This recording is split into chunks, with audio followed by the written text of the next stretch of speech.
Mardi 18 mars 2025. Jésus, celui qui est présent et qui donne le repos. Reinhard Bonnke. Personne ne connaît le Père, si ce n'est le Fils, et celui qui a le Fils veut le révéler. Venez à moi, vous tous qui êtes fatigués et chargés, et je vous donnerai du repos. Prenez mon joug sur vous et recevez mes instructions. Car je suis doux et humble de cœur, et vous trouverez le repos pour vos âmes. Car mon joug est doux et mon fardeau léger. Matthieu 11, versets 27 à 30. Jésus, celui qui est présent. Des millions de gens croient que Jésus existe, et certains arrivent à le prouver. Mais seuls quelques-uns ont une relation vivante avec lui. Pour certains, il est autre part, lointain et absent de leur vie quotidienne, et ceci n'est pas sans importance. Je parle d'une relation vraie, intacte, de sa présence dans nos vies, car sans sa présence, la vie est vide et ne rime à rien. Un des meilleurs exemples de la Bible qui montre l'importance de notre relation avec le Seigneur est le peuple d'Israël. Ils étaient sortis de l'esclavage de l'Égypte par la main puissante de Dieu et étaient en route vers le pays promis. Mais le voyage devint difficile. Comme des enfants effrayés, ils désirèrent alors retourner à l'endroit où ils étaient soi-disant en sûreté. Ils se fabriquèrent un dieu, un veau d'or, pour les ramener en Égypte. C'était de la pure folie. Le Seigneur leur montra que si c'était vraiment ce à quoi ils aspiraient, il ne les forcerait pas. Il dit, Exode 33, verset 3, « Je ne montrerai point au milieu de toi, car tu es un peuple au cou raide. » Néanmoins, quoi qu'il fasse, Dieu ne faillirait jamais à sa promesse. Il avait fait serment de leur donner le pays promis, et qu'importe ce qu'il déciderait de faire, il viendrait à bout de ses desseins. Romains 3, verset 3.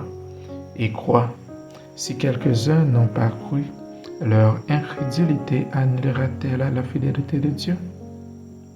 Ainsi, pour être sûr qu'ils atteignent cet objectif, il dit qu'il leur enverrait un ange. Le peuple mécontent fut soudain complètement déconcerté. Exode 33, versets 2 et 4. Lorsque le peuple eut entendu ces sinistres paroles, il fut dans la désolation. La perspective d'être dans le pays promis sans la présence du Seigneur les paralysa de crainte. Le plus grand ange de gloire ne remplirait jamais le pays de sa présence. Seul le Seigneur pouvait le faire, et il savait que ceci était vital. Ils étaient peut-être un peuple non éduqué sortant tout droit de l'esclavage, mais ils n'étaient pas aussi insensés que beaucoup de gens aujourd'hui. Des anges ne leur suffiraient pas. Il fallait que ce soit Dieu et personne d'autre. Ils avaient besoin de sa présence. De nos jours, les gens mettent leur confiance dans des anges ou des êtres d'une planète inconnue ou d'une autre galaxie. Certains essaient de prendre contact avec les esprits des personnes décédées de leur famille ou avec des forces cosmiques, ou mettent leur confiance dans l'influence des étoiles et leur horoscope, ou même dans des amulettes qui portent chance. Mais qu'en est-il de Dieu? Bien des siècles en arrière, Israël n'était pas prêt à se satisfaire de quelque chose d'autre que de la présence du Seigneur au milieu d'eux. Ce qui arriva ensuite bat tous les records. Moïse, qui s'attendait à mourir, se leva pour intervenir et intercéder en faveur du peuple. Il était un pionnier de la foi. Même encore aujourd'hui, Les paroles qu'il adressa à Dieu dans Exode 32 et 33 nous paraissent dangereusement audacieuses. Exode 33, versets 12-13. Voici, tu me dis, fais monter ce peuple. Considère que cette nation est ton peuple. Ne serait-ce pas quand tu marcheras avec nous et quand nous serons distingués, moi et ton peuple, de tous les peuples qui sont sur la face de la terre? La foi et l'engagement de Moïse amènent la victoire. Le Seigneur dit, Exode 33, verset 14, « Je marcherai moi-même avec toi et je te donnerai du repos. » Ceci fut une leçon spirituelle vitale dès le début de l'histoire du peuple d'Israël. Dieu est largement suffisant en lui-même. Ses lois, aussi bonnes et utiles qu'elles soient, ne suffisent pas à elles-mêmes. De sa présence seule réside la paix et le repos. Matthieu 11, verset 28. Je vous donnerai du repos. Le même Seigneur nous répétera les mêmes paroles exactement plus de 1000 ans plus tard. Celui qui avait été présent de sa splendeur sur le mont Sinaï est devenu l'homme, Christ Jésus, qui a dit, « Venez à moi et je vous donnerai du repos. » Comme le peuple d'alors, nous avons besoin d'une relation vivante avec lui aujourd'hui, la certitude de sa présence dans nos vies. Jésus, celui qui donne le repos. Seul Jésus peut nous donner du repos. Nous sommes tous agités jusqu'à ce que nous trouvions le repos dans sa présence. C'est là que nous pouvons nous détendre. Les 10 commandements et les nombreuses autres règles que Moïse donna au peuple d'Israël ne leur donnèrent pas le repos, mais seulement du travail. Les lois nous lient au lieu de nous libérer. La délivrance d'Israël de l'esclavage de l'Égypte fut une opération de foi, non une récompense pour avoir suivi la loi. Il n'était certainement pas vers Dieu. Dieu donna des commandements, mais souligna un aspect très important. Le succès ne vient qu'au travers d'une relation avec lui, sa présence. Psaume 127, verset 1er. Si l'Éternel ne bâtit la maison, ceux qui la bâtissent travaillent en vain.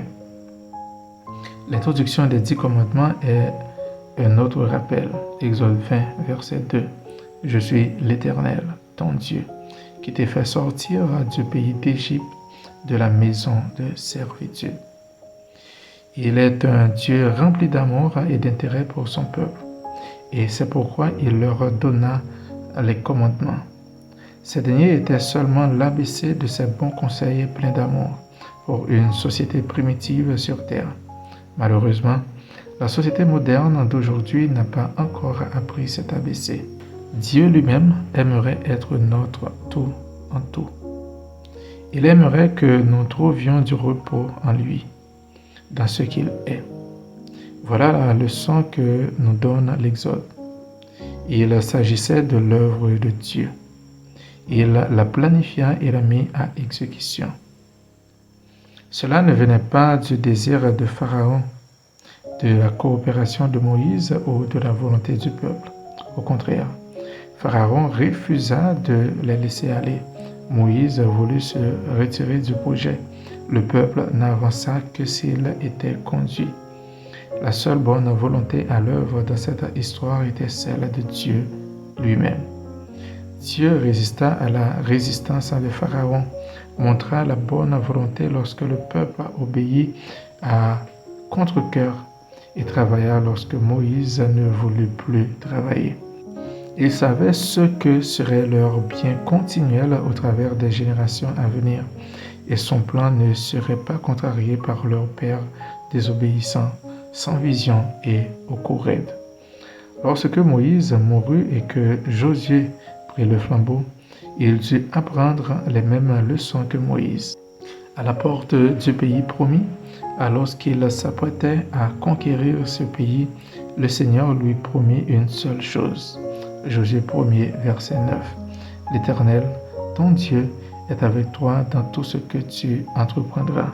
La plus grande libération de l'histoire, l'exode d'Égypte, n'aurait jamais pu avoir lieu s'il n'avait pas été présent parmi son peuple. Il n'avait jamais demandé ou mérité cette présence. Il n'y avait rien qui parlait en leur faveur. Il les conduisit simplement, traça leur destinée et la fit arriver.